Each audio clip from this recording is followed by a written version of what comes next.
औज़ुबिल्लाहिमिनश्शैतानिर्रजीम बिस्मिल्लाहिर्रहमानिर्रहीम। Students, this is Mohammad Atiq और आप live class chemistry 9th class SCC 1 और वो देख रहे हैं।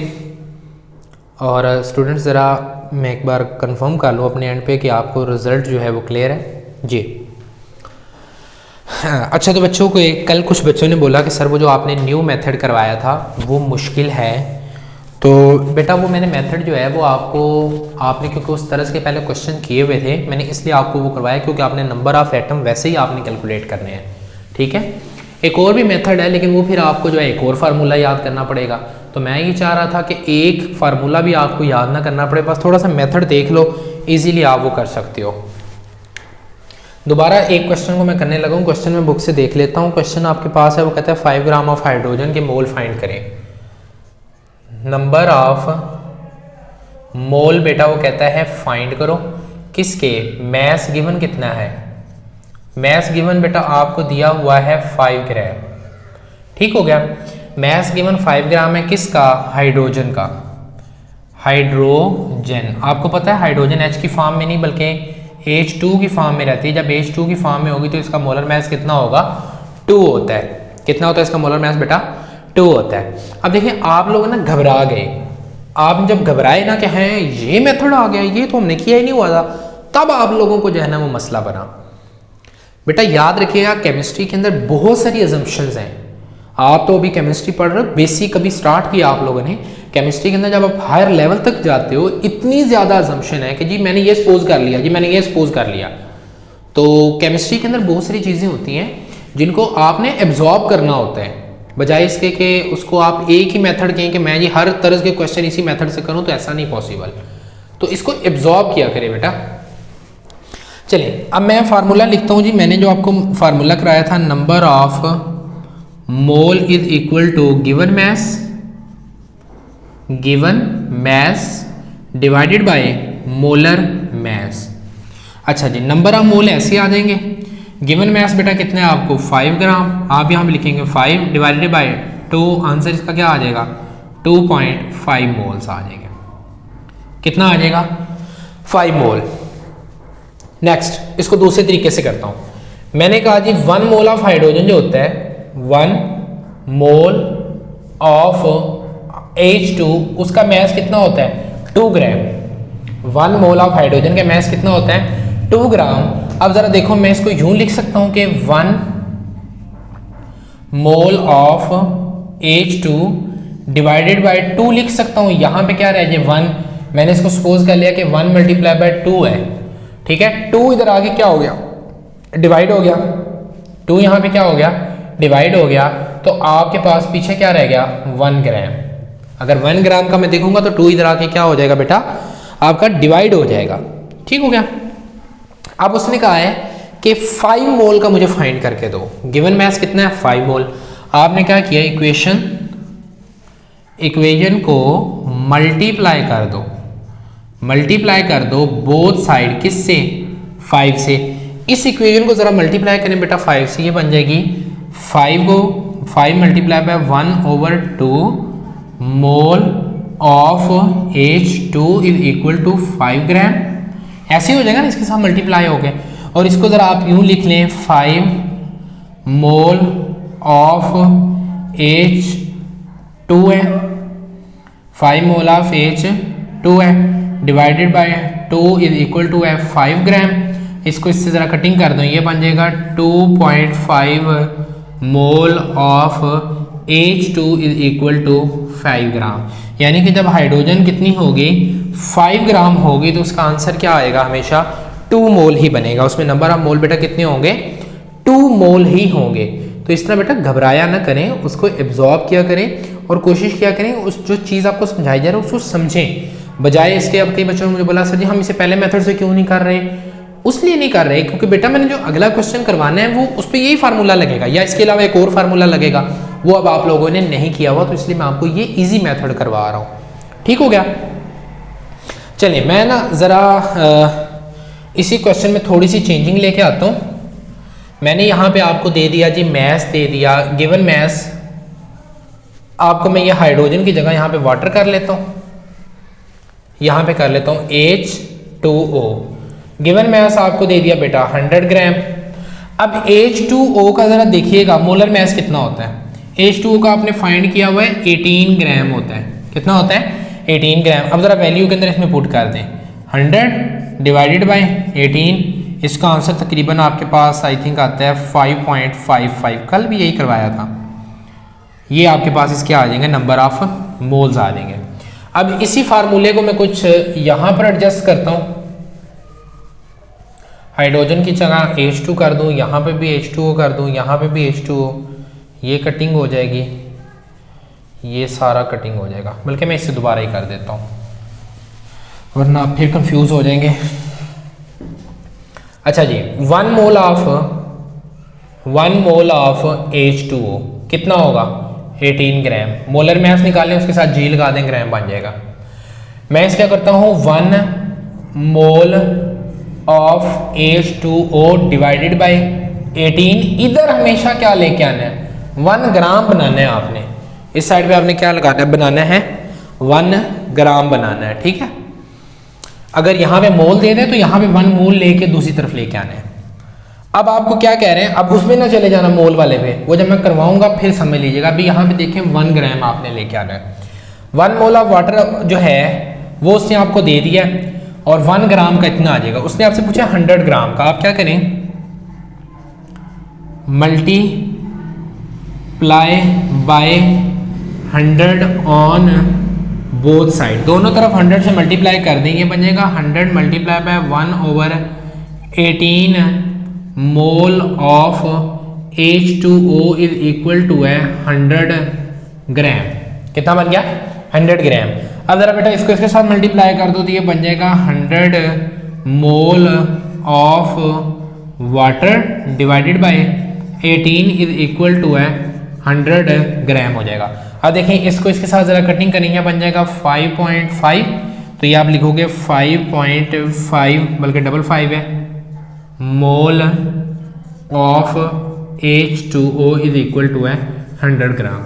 अब देखिए तरीके इससे करें या इस तरीके से करें, आंसर तो आपके पास क्या आ रहा है? सेम ही आ रहा है, कोई फ़र्क नहीं पड़ रहा। तो बेटा मेथड को एब्जॉर्ब किया करें। जब आप मेथड को एब्जॉर्ब करेंगे फिर आपको मसला नहीं होगा। तो ये मेथड करवाने का यही मकसद था, क्योंकि अगले जो मैंने क्वेश्चंस करवाने हैं उन पे ये वाला मेथड लगेगा। ये जो मेथड आपको अभी कराया ये वाला मेथड लगेगा, ना कि ये वाला मेथड लगेगा। तो सिंपल मेथड है ना, एक फार्मूले के जरिए। तो बेसिक चीज़ों को समझा करें कि मुझे क्या क्या दिया हुआ है, मैं कौन सा फार्मूला लगाऊं। ये नहीं ज़रूरी कि आपने जी यही करना है या वो नहीं करना। क्लियर होगी यहाँ तक बात? चलें तो नेक्स्ट जरा चलते हैं जी। यूनिट नंबर हमारा 2 है, जिसे हम कहते हैं एटॉमिक स्ट्रक्चर।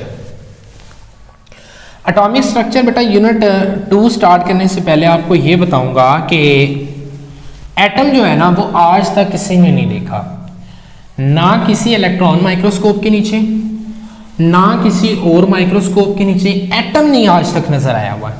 आप स्कैनिंग टनलिंग माइक्रोस्कोप यूज कर लें, वहां पे भी आपने नहीं देखा एटम को।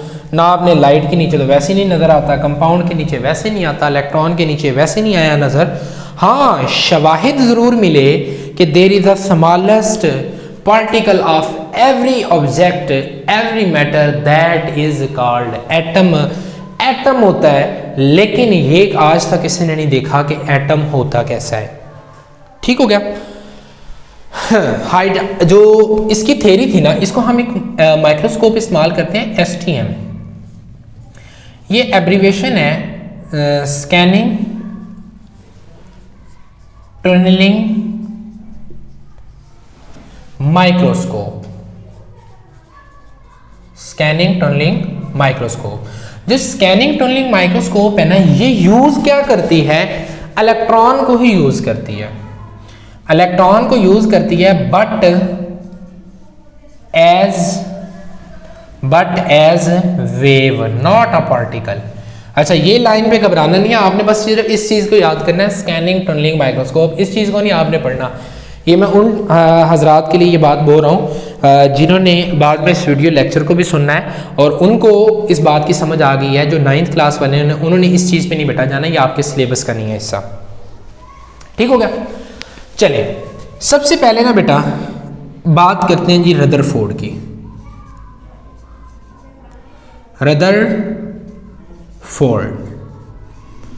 रदरफोर्ड एक फिजिक्स का बंदा था, ठीक हो गया। फिजिक्स के ऊपर इसने बहुत सारे काम किए, अल्फा पार्टिकल्स के ऊपर इसने बात की, एक्सरेज के ऊपर इसने बात की, रेडियो एक्टिविटी के ऊपर बात की। तो यानी कि इसने जो है सारा जो काम था, फिजिक्स का बंदा था, चूँकि इसने एटम के रिगार्डिंग किया, एटम के स्ट्रक्चर को डेवलप करने के लिए। किसको डेवलप करने के लिए? एटम के स्ट्रक्चर को डेवलप करने के लिए। रहता ये ब्रिटिश था बेटा, और इसका जो सब्जेक्ट था वो फिजिक्स था। अब आप बोलेंगे सर जी हैं फिजिक्स का बंदा होगा, केमिस्ट्री में कैसे आ गया? बेटा फिजिक्स के अंदर एक ब्रांच होती है जिसको हम कहते हैं एटॉमिक फिजिक्स, ठीक है। वहाँ पर जो है इसका बहुत बड़ा रोल है, और आजकल जो है हम लोग उससे बहुत ज़्यादा जो है वो फ़ायदा उठा रहे हैं। वो सिर्फ और सिर्फ किसकी वजह से? रदरफोर्ड की वजह से। रदरफोर्ड थी, फिर उसके बाद जो थी आपके पास मैरी क्यूरी आ जाती हैं, उनका बहुत बड़ा हाथ है, जो आज हम जितनी भी न्यूक्लियर केमिस्ट्री के अंदर हम जो चीज़ें पढ़ रहे हैं, सबसे बड़ा इन्हीं लोगों का रोल है। अच्छा, सबसे पहले एटॉमिक जो स्ट्रक्चर था वो इसने दिया था, वेल ऑर्गेनाइज्ड कह लो, वेल रिलायबल कह लो। रिलायबल, इससे पहले डाल्टन ने अपना दिया, लेकिन डाल्टन का जो मॉडल था वो उसी दिन मर गया, उसी दिन खत्म हो गया जिस दिन आइसोटोप डिस्कवर हो गया था। जैसे ही आइसोटोप डिस्कवर हुआ, जैसे ही सब एटॉमिक पार्टिकल की बात हुई कि ये इलेक्ट्रॉन, प्रोटॉन, न्यूट्रॉन जो हैं वो एटम के अंदर एग्जिस्ट करते हैं, उसी दिन वफात पा गया था डाल्टन का मॉडल। तो बेहतरीन जो मॉडल हमें पेश किया था वो किसने किया था? रदरफोर्ड ने। कहाँ का रहने वाला था? ब्रिटिश का, फिजिक्स का बंदा था। इसको नोबेल प्राइज भी मिला था बाद में। और इसने सबसे पहले जो वेल ऑर्गेनाइज जो हमारे पास स्ट्रक्चर था वो किसने दिया था? रदरफोर्ड में। बेटा बात है 1911 की, 1911 की बात है, जब हम लोग आज़ादी के लिए लड़ रहे थे। तो ये जो लोग थे ये वहाँ पर ये सारे काम कर रहे थे, ठीक है। 9/11 की बात है, 1911 की बात है, बल्कि ये नहीं यूज़ करते हम, ये उर्दू में यूज़ किया जाता है। रदरफोर्ड ने एक्सपेरिमेंट किया। रदरफोर्ड ने एक्सपेरिमेंट किया on gold file, gold file पे किया। बाद में इसने गोल्ड के अलावा भी एलिमेंट्स के ऊपर क्या किया था? अपना एक्सपेरिमेंट किया, और वो बहुत हद तक कामयाब रहा।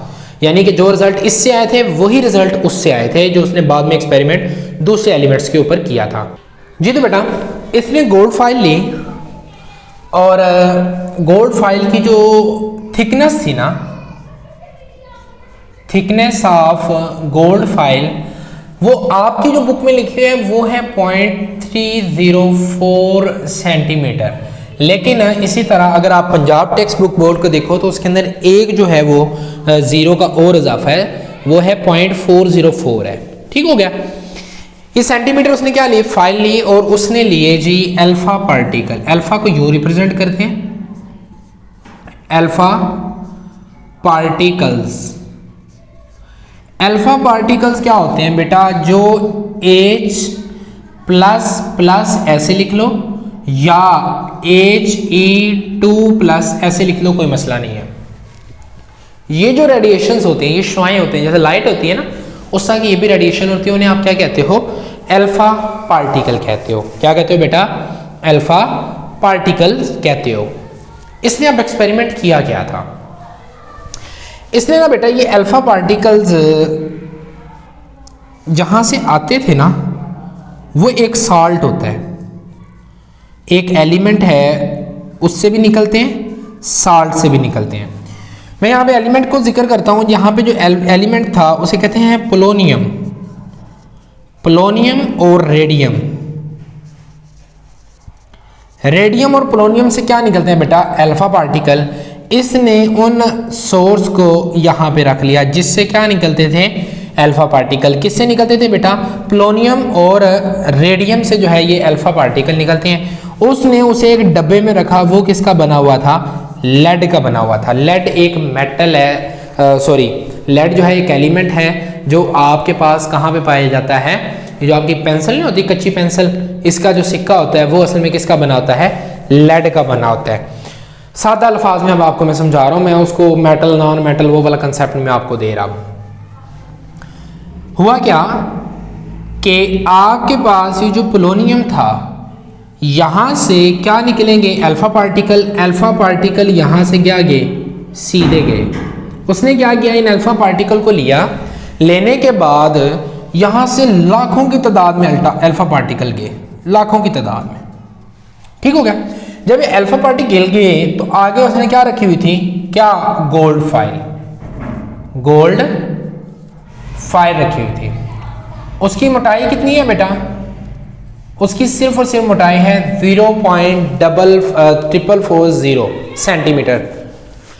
अब वो यहां से गई ना जब, तो इसके पीछे ना इसने ऐसे करके ना एक यूं करके एक सर्कल के अंदर एक शील्ड लगाई। वो जो शील्ड थी बेटा, उस शील्ड के अंदर वाली जो साइड थी ना, उसने उसके ऊपर ना एक लेयर को पेस्ट कर दिया। उसके ऊपर एक लेयर को क्या किया बेटा, पेस्ट किया। और वो जो लेयर थी वो जिंक सल्फाइड की थी, जिंक सल्फाइड की एक लेयर को लगा दिया। अब जिंक सल्फाइड की लेयर की प्रॉपर्टी बेटा ये होती है कि जब इसके ऊपर लाइट गिरती है ना, जब इसके ऊपर रोशनी गिरती है तो रोशनी जहां पर गिरेगी बेटा वहां पर चमक पैदा होगी। क्या पैदा होगी, वहां पर चमक पैदा होगी। ठीक हो गया। अब ये चूंकि फाइल बहुत ज़्यादा बारीक है, तो हुआ क्या बेटा, जब ये रेडिएशन यहाँ से गुजरी ना, फॉर एग्जांपल यहाँ पे ना मैं एटम बना लेता हूँ, स्ट्रक्चर ऑफ एटम बना लेता हूँ। आपको पता है एटम का स्ट्रक्चर छोटी क्लास में पढ़ कर, ये न्यूक्लियस है, दरमियान में ये शेल है, ये शेल होगी। अब इतनी बारीक है कि आप लेट्स सपोज कर सकते हो कि वो उसमें एटम ही होगा, तो मतलब एटम के वो तकरीबन बराबर होगी। अब ये देखिए जरा, रेडिएशन आ रही है, इन पे चार्ज क्या है, पॉजिटिव। ये यहां से जनाबे वाली ये गिर गए, यहां से ये रेडिएशन की वो सीधी निकल गई, इस तरह आ रही हैं, वो निकली जा रही हैं, आ रही हैं, निकली जा रही हैं। अब यहां पर जो न्यूक्लियस होता है, न्यूक्लियस पे क्या पार्टिकल के ऊपर चार्ज होता है बेटा, पॉजिटिव। क्या होता है, पॉजिटिव। तो अब जब ये यहां से यहां पर आई ना, तो रिपल्शन हुई किसके दरमियान, पॉजिटिव और पॉजिटिव के दरमियान, तो ये रेडिएशन कुछ यूं बेंट हो गई। फिर इसी तरह जब ये यहां से गुजरने लगी तो यहां पर ये क्या हुई, डिफरेंट एंगल के ऊपर क्या होने लगी, बेंट हो गई। अब हमें कैसे पता लगेगा कि वहां पे बेंट हुई है बेटा, ये जहां पर टकराएंगी वहां क्या होगी, रोशनी पैदा होगी, चमक पैदा होती है। तो जब ये यहाँ पर आकर टकराई तो यहाँ पे बेटा क्या होगी, पैदा, चमक पैदा होगी। और जब यहाँ पर ये क्या पैदा होगी, चमक पैदा होगी, तो हमें ये पता लग जाएगा कि एलिमेंट वहां पर जाकर टकरा रही है, रोशनी वहां पे जाके क्या कर रही है, टकरा रही है। ठीक हो गया। तकरीबन अप्रोक्सीमेटली एक अंदाजे के मुताबिक 1 मिलियन, कितने बेटा, 1 मिलियन यहां पर अल्फा पार्टिकल फेंके, उसमें से सिर्फ एक जो है वो क्या हुआ, न्यूक्लियस से टकराने के बाद वापस आया। एक क्या हुआ, न्यूक्लियस से टकराने के बाद वापस आ गया, जो बिल्कुल जो है वो बाउंस्ड हुआ। और इसी तरह कहते हैं कि मिलियंस में से कोई एक था जो ऐसे डिफरेंट एंगल पे टकराए, यानी कि मिलियंस आपने फेंके, 2 मिलियन फेंक, 3 मिलियन फेंक लिए, 3 मिलियन में से एक जो था वो इधर टकरा गया, एक पीछे को आ गया, एक जो है वो इस एंगल के ऊपर जाकर टकरा गया, जिससे ये पता लगा कि एटम का ज्यादातर हिस्सा खाली है। इससे पहली जो ऑब्जर्वेशन निकली कि most of the part of an atom is empty, most of part of atom was empty, कि एटम का ज्यादातर हिस्सा जो है बेटा वो क्या है, खाली है। तो उसके अंदर से क्या गुजर गई, रेडिएशन गुजर गई। अगर भरा होता लाइक दिस के आपके पास ये है, ये जो न्यूक्लियस है, अगर अब देखो ना न्यूक्लियस बहुत कंडेंस होता है, बहुत भारी होता है। उसने कहा सबसे ज्यादा वजन एटम का, कहता है वजन ही कोई नहीं है, सिर्फ एटम में वजन किस चीज का, न्यूक्लियस का। न्यूक्लियस के अलावा एटम का वजन होता ही नहीं है। ठीक हो गया। अब वो कहता है कि सारा वजन न्यूक्लियस का है। न्यूक्लियस एक बहुत रिजिड चीज है, बहुत क्या है, रिजिड है। रिजिड से मुराद है बहुत सख्त बॉडी है न्यूक्लियस। और टोटल वजन जो होता है वो न्यूक्लियस का है। The weight of atom is because of nucleus. वजन किसकी वजह से बेटा? सिर्फ और सिर्फ न्यूक्लियस की वजह से है। उसने कहा कि अगर एटम के अंदर न्यूक्लियस ना हो तो एटम का बेटा जो वजन है वो भी नहीं होगा, एटम के अंदर वो भी वजन नहीं होगा। अब जरा मैं इसके पोस्टुलेट्स को यहाँ पे लिख दूं ताकि आप लोगों से आसानी से समझ सकें। पहला पार्टिकल क्या है कि एटम का जो टोटल वजन है वो कुछ भी नहीं है पहली, और जो ये वजन है ये किसकी वजह से है? न्यूक्लियस की वजह से है। Weight of atom is because of nucleus. Nucleus क्या वजन की वजह से सारा एटम का वजन है। दूसरा उन्होंने पॉइंट बनाया कि most of part of atom का बहुत सारा जो हिस्सा है वो क्या है? Is empty. एटम का जो बहुत सारा हिस्सा है वो क्या है बेटा? खाली है। एटम का जो ज्यादातर हिस्सा है वो क्या है? खाली है। अच्छा, एटम के न्यूक्लियस के बारे में उसने कहा nucleus is present in centre. Nucleus कहाँ पे पाया जाता है? सेंटर के अंदर पाया जाता है। और फिर बात की nucleus is rigid body. Nucleus क्या होती है? रिजिड बॉडी होती है। फिर उसने बोला कि the electron revolves around nucleus. उसने बोला कि न्यूक्लियस के गिर्द इलेक्ट्रॉन घूम रहे होते हैं, इसके अलावा वो इलेक्ट्रॉन घूमते नहीं हैं। फिर उसने कहा there are many nucleons in nucleus. के न्यूक्लियस के अंदर बहुत सारे सबएटॉमिक पार्टिकल है, जैसे एप्रोन, मीज़ॉन है, प्रोटॉन है, न्यूट्रॉन है, मिजॉन है, एंटी न्यूट्रिनो, पॉजिट्रिनो वगैरह वगैरह। ये उसने उस वक्त बता दिया था।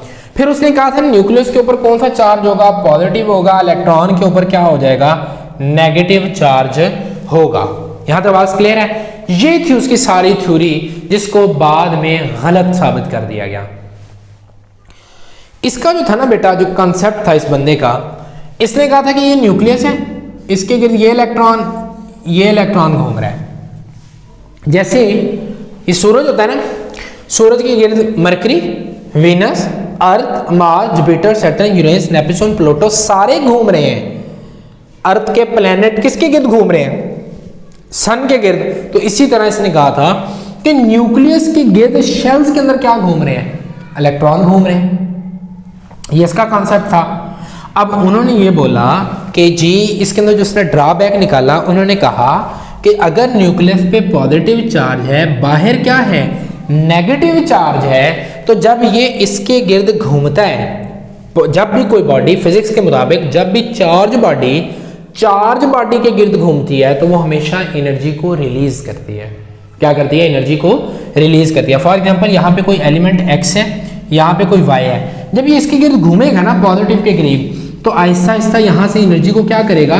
खारिज करेगा। जब वो एनर्जी को यहाँ से खारिज करेगा, एनर्जी क्या हो जाएगी? उसकी लो हो जाएगी। तो फिर आहिस्ता आहिस्ता वो इसमें गिर जाएगा, फिर इसमें घूमता रहेगा, फिर एनर्जी को कम करेगा, फिर एनर्जी जब खारिज करेगा एनर्जी कम हो जाएगी, तो आखिरकार उसे कहाँ पे गिर जाना चाहिए? न्यूक्लियस में गिर जाना चाहिए। और उसने जब कहा कि इसके ऊपर जब ये ऑब्जेक्शन लगे कि न्यूक्लियस के ऊपर जब वो गिरेगा तो एटम तो वैसे ही फना हो गया, एटम का तो मकसद ही ना रहा, एटम तो खत्म हो गया। और अगर इस तरह से एटम खत्म होता तो आज ना आप होते, ना मैं होता, ना कोई लकड़े, ना ईंटें, ना सीमेंट, ना कुछ भी ना होता आज, अगर इस तरह का इस बेस के ऊपर हम इसको एक्सेप्ट कर लेते। क्योंकि ये क्या करता है? खत्म कर देता है, डिस्ट्रॉय कर देता है एटम के स्ट्रक्चर्स को। क्लियर होगी बात यहां तक? कि इसको हमेशा जो है एनर्जी रिलीज़ करनी चाहिए और रिलीज़ करते करते आहिस्ता आहिस्ता उसे कहाँ पे गिर जाना चाहिए, न्यूक्लियस के अंदर गिर जाना चाहिए। रदरफोर्ड कहता था एनर्जी रिलीज़ नहीं करता। रदरफोर्ड क्या कहता है, एनर्जी रिलीज़ नहीं करता। अगर वो सॉरी इसके मुताबिक था कि वो इलेक्ट्रॉन घूम रहा है और बस वो हरकत कर रहा है। दूसरों ने कहा कि एनर्जी वो रिलीज कर रहा है, तो एनर्जी जब चार के गिर्द घूमेगा एनर्जी को क्या करेगा, रिलीज करेगा। जब एनर्जी को रिलीज करेगा उसे कहाँ गिर जाना चाहिए, न्यूक्लियस के अंदर। तो फिजिक्स कहती थी, जो ऑब्जेक्शन लगाने वाले लोग थे उन्होंने कहा था कि जब भी लगातार एनर्जी देता है ना तो ये कंटिन्यूस स्पेक्ट्रम देना चाहिए। क्या देना चाहिए, कंटिन्यूस स्पेक्ट्रम। कंटिन्यूस स्पेक्ट्रम का मतलब ये होता है कि लगातार एनर्जी खारिज करे और लगातार रोशनी पैदा हो। लेकिन उसी दौर में जो दूसरे थे साइंटिस्ट थे वो और भी रिसर्च कर रहे थे। चूंकि उन्होंने कहा, जब भी रिसर्च की तो उन्होंने कहा कि लाइन स्पेक्ट्रम देता है ये। इसके अंदर अमूमन क्या होती है, लाइन स्पेक्ट्रम को ऑब्जर्व किया गया। किसको ऑब्जर्व किया गया बेटा, लाइन स्पेक्ट्रम को ऑब्जर्व किया गया। कंटिन्यूस स्पेक्ट्रम देना चाहिए। जो ऑब्जेक्शन लगाने वाले थे उन्होंने बोला कंटिन्यूस स्पेक्ट्रम देना चाहिए, क्योंकि एनर्जी जैसे जैसे घूमी जा रहा है, कंटिन्यूसली घूम रहा है, कंटिन्यूसली एनर्जी रिलीज कर रहा है, तो कंटिन्यूस स्पेक्ट्रम देना चाहिए। लेकिन लाइन स्पेक्ट्रम जब हमने एक्सपेरिमेंट्स किए तो उसमें हमें कौन सा स्पेक्ट्रम मिला बेटा, लाइन स्पेक्ट्रम मिला। तो बस यही दो ड्रॉबैक्स थे जिसकी वजह से इसकी थ्योरी को कामयाबी ना मिल सकी। और याद रखिएगा, Rutherford is the scientist who first time proposed the model of atom. उसने सबसे पहले क्या किया था, एटम का मॉडल दिया था। दोबारा रिवाइज कर रहा हूँ, गोल्ड फाइल ली, उसके ऊपर अल्फा पार्टिकल को फेंका, वो बहुत ज़्यादा बारीक थी। अल्फा पार्टिकल कहाँ से आए थे, पोलोनियम और रेडियम से आए हुए थे। अल्फा पार्टिकल H+ होते हैं, वो उसके अंदर से पास हुए। तकरीबन जो है 1 मिलियन जो थे अल्फा पार्टिकल, उनमें से एक जो है वो डिफरेंट एंगल पे हुआ, एक बैक को मूव आया, एक दूसरे एंगल पे मूव कर गया। इसका मतलब हुआ कि एटम का बहुत सारा हिस्सा जो है वो खाली है, और खाली होने की वजह से सारे के सारे अल्फा पार्टिकल वहाँ से गुजर गए। क्लियर हो गया। फिर इसने कहा, इसने जो प्रपोज किया जब मॉडल, इसने कहा कि एटम जो है उसके सबसे ज़्यादा वेट उसके सेंटर का है। एटम जो है एक ऑर्बिट्स के अंदर जो है वो घूम रहे हैं न्यूक्लियस के गिर्द, और एटम के ऊपर, इलेक्ट्रॉन के ऊपर जो है वो नेगेटिव चार्ज, न्यूक्लियस के ऊपर पॉजिटिव चार्ज है। ऑब्जेक्शन लगी कि अच्छा ये कुछ ऐसे नहीं है, इसने सोलर जो था ना, सोलर बेस मॉडल था, सोलर सिस्टम बेस। जैसे सूरज जो है उसके गिर्द जमीन और दूसरे प्लैनेट जो है वो मूव कर रहे हैं, इनके भी अकॉर्डिंग, रदरफोर्ड के अकॉर्डिंग भी यही मॉडल था। लेकिन उसको चूंकि बाद में पजीराई ना मिल सकी, उसको जो है वो वहां से ख़त्म कर दिया गया। लेकिन मैं फिर बता रहा हूँ, रदरफोर्ड का ही मॉडल आजकल है। क्या किया गया, उसके अंदर सिर्फ ये जो 2 ऑब्जेक्शन इस पे लगी थी, इन ऑब्जेक्शन को बाद में जो डेनिश फिजिक्स था, वो भी फिजिक्स का बंदा था, नील बोहर, उसने आकर इन 2 ऑब्जेक्शन को क्या किया, ख़त्म किया। उसने अपनी थ्योरी, श्रोडिंगर वेव इक्वेशन और आगे ढेरों सारा उसके ऊपर उसने काम किया, और एटम के मॉडल को दिया। फिर श्रोडिंगर आ गया, उसने उसके ऊपर काम किया। तो इस तरह से करके उन्होंने ये जो 2 ऑब्जेक्शंस थी, इनका जो है वो आके सोल्यूशन निकाला, और वो इंशाल्लाह जो है वो हम नेक्स्ट लेक्चर के अंदर पढ़ेंगे कि उन्होंने किस तरह से ये काम किया। आपने बेटा अपनी बुक का जो पेज नंबर 30 है और वहाँ से ये स्टार्ट हो रहा है, आपने 31 जो है वो कंप्लीट करना है विद इट्स ड्रॉबैक्स। डिफेक्ट जो थे, डिफेक्ट को ही ड्रॉबैक्स कहते हैं, ठीक हो गया। और इसी को जो है वो कॉन्स भी सीख कहा जाता है। आपने इसको प्रिपेयर करना है, कम्प्लीटली प्रिपेयर करना है, कुछ चीज़ आपने इसमें से छोड़नी नहीं है। This is the most important long question, ये बहुत ज़्यादा इंपॉर्टेंट लॉन्ग क्वेश्चन है। इसी उम्मीद के साथ ज़िंदगी रही तो इंशाल्लाह नेक्स्ट वीडियो में नेक्स्ट लेक्चर के साथ मिलेंगे। अपना ख्याल रखिएगा। अल्लाह हाफिज़।